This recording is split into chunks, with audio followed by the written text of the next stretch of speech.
Baik, kemudian kata Syekh Abdul Qadir, saya nak baca dulu sebelum saya jelaskan. Keyakinan yang dimaksudkan ialah tentang hakikat bahawa segala sesuatu itu tiada yang menggerakkannya kecuali Allah, tiada yang menghentikan kecuali Allah Subhanahu wa ta'ala. Jadi keyakinan yang dikatakan hakul yakin itu, iaitu orang yang memiliki keyakinan yang bulat bahawa tidak ada sesuatu gerakan itu dan berhentinya gerakan itu kecuali dengan kehendak dan kekuasaan Allah. Itu maksud hakul yakin. Antara maksudnya iaitu orang yang memiliki suatu keyakinan yang penuh, yang mantap, yang teguh, bahkan hadir di cermin hatinya, sehingga dia melihat tak akan bergerak satu perkara kecuali dengan izin Allah, kecuali dengan kudrat dan iradatnya. Sehingga segala apa yang berlaku pada makhluk ini dilihat dan diyakini bahawa semua itu berlaku dengan kehendak Allah, dengan kuasaan Allah. Jadi bila sesiapa yang memiliki keyakinan ini, bukan sekadar keyakinan tapi menjiwainya, merasainya, sehingga hadir di cermin hatinya, sehingga dia melihat apa-apa yang berlaku ini, terus hatinya menyedari dan merasakan semua ini dengan kehendak dan kekuasaan Allah. Itulah hakul yakin. Kita sekarang sudah ada kepahaman ini, tinggal lagi dak jelira. Kita tahu bahawa tidak akan berlaku satu perkara kecuali dengan kehendak dan kekuasaan Allah. Kita sebagai seorang yang Muslim, seorang mukmin, kita belajar akidah, kita tahu perkara ni. Tapi beza kita dengan orang yang sampai ni, kita ni benda ni tak jelira dalam hati kita, dia tak mari. Bila berlaku apa-apa, dia lupa, dia tak mari ingatan tu. Tu beza kita. Tapi bila orang tanya balik, perbuatan ni, berlaku kejadian ni, kehendak siapa? Kita akan jawab kehendak Allah, kekuasaan dia, kehendak dia. Jawapan kita betul. Tapi masa tanya berlaku tu, dia bagi tak ingat, dia tak mari. Itu beza kita. Jadi yang dikatakan sampai ni, keyakinan tadi sudah menjiwai hati dia, tertanam teguh, sehingga menjadi pandangan batin dia, sehingga dia lihat saja kejadian Allah. Kita mungkin tak tahu lagi tu. Itu maksudnya. Tiada kekayaan dan kemiskinan kecuali Allah yang menghendakinya. Demikian juga kekayaan, kemiskinan, sehat, sakit, untung, rugi, hidup, mati, berjaya, gagal dan sebagainya, semua perkara tertakluk dengan kehendak dan kekuasaan Allah, dan tidak akan berlaku kecuali dengan keizinan dia, dengan takdirnya. Jadi bila keyakinan, kefahaman ini mula meneguh ke dalam hati, sehingga menjadi pandangan batin dia, sehingga dia melihat kejadian ini terus terhubung dia dengan Allah Ta'ala, itulah hakul yakin, sebahagian dari cabang hakul yakin.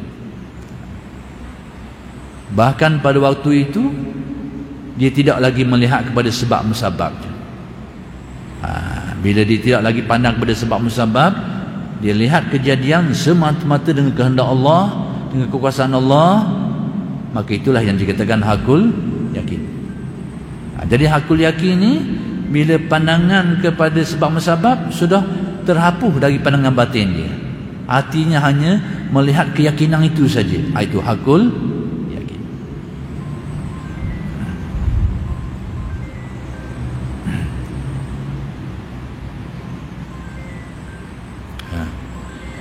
Di hadapan Allah, seseorang bagaikan bayi di tangan dukun beranak, atau mayat yang dimandikan, atau bola di kaki pemainnya. Baik, tamsilah mudah. Orang yang mencapai darjah ini, kedudukannya iaitu seumpama bayi yang berada pada bidang yang sedang sambut bayi itu. Bayi itu tak ada apa-apa, semata-mata atas bidang tu je. Demikianlah orang yang berada pada kedudukan hakul yakin itu. Dia sudah hilang daya upaya dirinya dan makhluk, semata-mata kerana terlalu yakin, terlalu kuat keyakinan dan ingatan kepada kehendak, kekuasaan dan takdir ketentuan Allah. Itu hakul yakin. Jadi kalau bandingan kau macam tadilah, macam bayi duduk pada tangan bidang hak tukang sambuk dia tu, atas bidang belaka, atas bayi ni tak ada benda. Gitu tamsilang dia. Kalau kita ni sakit, orang mari tolong separuh-separuh, kita gerak sikit, tapi orang tapu sikit, tu tamsilan tak jadi. Ni bayi tak ada benda ni, semata-mata atas bidang dia tu, kona-kona pun. Jadi tamsilan tu lebih tepat. Baik, tamsilan kedua iaitu seperti mayat yang berada di tangan si pemandinya tu. Jadi bergerak mayat tu semata-mata atas si pemandi tu. Mayat tu tak ada apa satu dah. Demikianlah kedudukan tamsilang, menggambarkan orang yang berada pada kedudukan hakul yakin. Dia sudah hilang rasa daya upaya dirinya dan makhluk, semata-mata kerana terlalu mendalam yakinnya kepada kekuasaan Allah dan kehendak Allah. Itu hakul yakin. Jadi beza kita ni, kita tahu keyakinan itu, tapi kita tak sampai rasa seperti itu. Tapi kefahaman kita mudah-mudahan membantu kita lah untuk meningkat keyakinan kita tu. Itu tujuan kita faham dia ni. Biarlah kita tak sampai lagi pun, tapi kita faham benda tu. Mana kan tahu Allah Ta'ala dengan izinnya nak kurnia kita sehingga dapat keyakinan itu, dapat merasai hakikat tauhid itu. Itulah yang kita harap. Baik, tamsilang yang ketiga ataupun contoh yang bandingan kiasan yang ketiga, atau bola di kaki pemainnya. Jadi kedudukan bola ni, gerak dia tu semata-mata atas tendangan pemain bola ni. Atas bola tu sendiri tak ada benda. Demikianlah kedudukan orang yang berada pada hakul yakin. Nisbah kepada keyakinan dan perasaannya, dia sesudah tidak memiliki apa-apa lagi. Itu hakul yakin.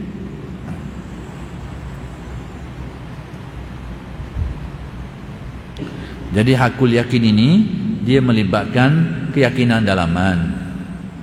Adapun perbuatan harian ni, maka dia samalah seperti orang lain.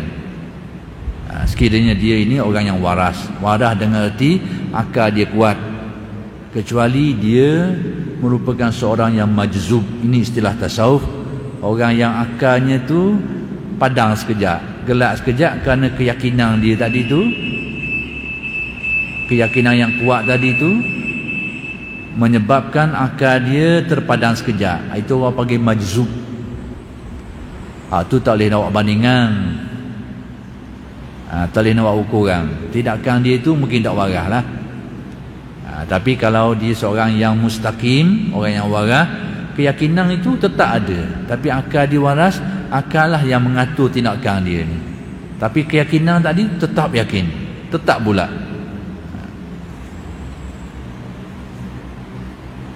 Sikit lagi dah.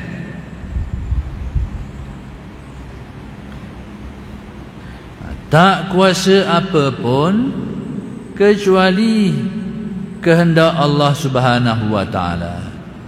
Yani orang yang berada pada darjah ni, dia betul-betul merasai tak ada daya upaya lagi dah, kecuali kekuasaan Allah semata-mata, kehendak Allah semata-mata. Diri dia, makhluk lain sudah terbuang dari rasa dia tu, kerana keyakinan tu terlalu kuat dalam diri dia.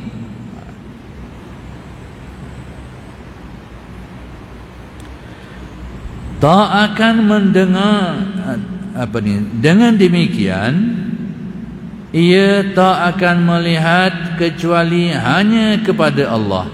Baik, apa erti yang ini? Apa erti ungkapan dia tidak melihat kecuali hanya kepada Allah? Baik, antara makna dia, orang yang berada pada kedudukan ini, pertama sekali dia tidak melihat kecuali dia meyakini, merasai bahawa dia melihat itu pun dengan kudrat dan iradat Allah. Dia boleh melihat itu pun, boleh dia melihat ni, itu juga dengan kudrat dan iradat dan kurnia Allah ke dia. Satu. Satu. Yang kedua, dia melihat apa-apa yang diradai oleh Allah. Apa-apa yang tidak disukai oleh Allah, dia tidak melihat lagi. Dua. Itulah antara maknanya, bahawa dia tidak melihat kecuali hanya kepada Allah. Yakni dia melihat sesuatu, apa-apa yang diradai oleh Allah, dan dia pula melihat itu dengan keyakinan bahawa dia melihat pun dengan kudrat dan iradat Allah. Itu dia.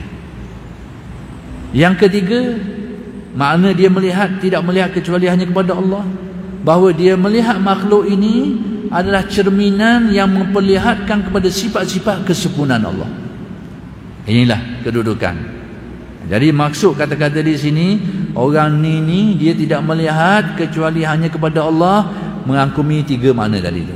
Pertama sekali, dia sedar bahawa dia melihat ini tak dapat melihat kecuali dengan kehendak dan kekuasaan Allah. Satu. Yang kedua, apa yang dia lihat itu adalah apa-apa yang diharuskan dan diradai oleh Allah, yang dibenarkan oleh syarak. Yang ketiga, bahawa dia tidak melihat sesuatu kecuali sesuatu itu menjadi petunjuk, menjadi dalil yang mengingatkan dia kepada Allah. Contohnya bila dia tengok ada kejadian orang ni mati, terus dia teringat Allah Ta'ala lah yang mematikan. Inilah dalil bahawa Allah Ta'ala lah yang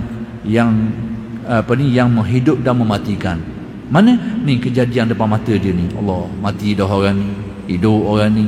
Jadi kejadian itu menjadi cermin kepada dia untuk ingat, yang menggambarkan tentang sifat-sifat ketuhanan Allah. Inilah maksud. Jadi dia tengok apa saja kejadian yang berlaku pun, semuanya itu menjadi dalil, kalau bahasa mudah, ataupun menjadi cermin dia melihat kebenaran sifat-sifat Allah. Jadi alam ini menjadi dalil lah, ataupun dalam bahasa tasawuf menjadi cermin, yang mana menerusi cermin kejadian alam ni lah dia dapat melihat tentang rahsia-rahsia ketuhanan Allah Subhanahu Wa Taala. Baik, lagi akhir malam ni, tak akan mendengar kecuali hanya dari Allah. Apa maksudnya ini? Dia tak dengar kecuali sesuatu yang hanya datang daripada Allah. Baik, antara maksud dia tu, pertamanya sama. Orang yang berada pada martabat ini, pertama sekali dia meyakini bahawa dia mendengar pun dengan kehendak dan kekuasaan Allah. Satu. Yang kedua, dia hanya mendengar sesuatu yang diredai oleh Allah. Dia dengar itu je, lain tak dengar. Apa-apa yang baik, apa-apa yang diredai oleh Allah, itulah yang didengar, lain tak nak dengar.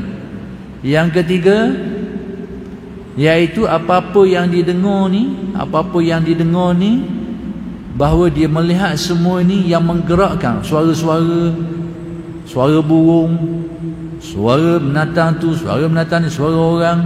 Dia melihat bahawa semua itu digerakkan oleh Allah. Allah Ta'ala menggerakkan makhluk-makhluk ni untuk menyampaikan mesej-mesejnya. Bahawa burung berbunyi itu pun dilihat bahawa Allah Ta'ala yang menggerakkan dia untuk mencapaikan maksudnya dalam komunikasi dengan masyarakat burung tu. Demikian juga binatang-binatang lain, anjing yang menyalak, ayam yang berkokok, dilihatnya semua itu gerak Allah Ta'ala kepada binatang ni untuk menyatakan sesuatu, mesej kepada yang memahaminya. Inilah maksud. Dia tidak mendengar sesuatu kecuali dia dengar benda itu mari daripada Allah. Jadi kalau kita tafsir kedudukan ni, tiga makna tadi. Bahawa dia sendiri sedar, aku ni tak dapat dengar kecuali dengan kehendak dan kekuasaan Allah. Yang kedua, dia hanya mendengar apa-apa yang diradai oleh Allah. Yang ketiga, dia faham tu, suara-suara yang didengar tu semuanya itu mesej, yang mana Allah Ta'ala menggerakkan makhluk-makhluk ni dengan perantaraan suara tadi untuk menyampaikan maksud-maksud ataupun untuk berbicara menurut alam mereka tu. Dia nampak, dia memahami rahsia. Demikianlah orang yang berada pada hakul yakin. Jadi Oleh kerana sudah masuknya waktu insya dah agak lebih sikit, kita mahal lajak sikit dah. Nanti insya-Allah kita akan sambung lagi huraian-huraian mengenai nasihat Syekh Abdul Qadir ini pada kuliah-kuliah yang akan datang. Aqulu qauli hadza wa astaghfirullahal azim li wa lakum. Assalamualaikum warahmatullahi wabarakatuh.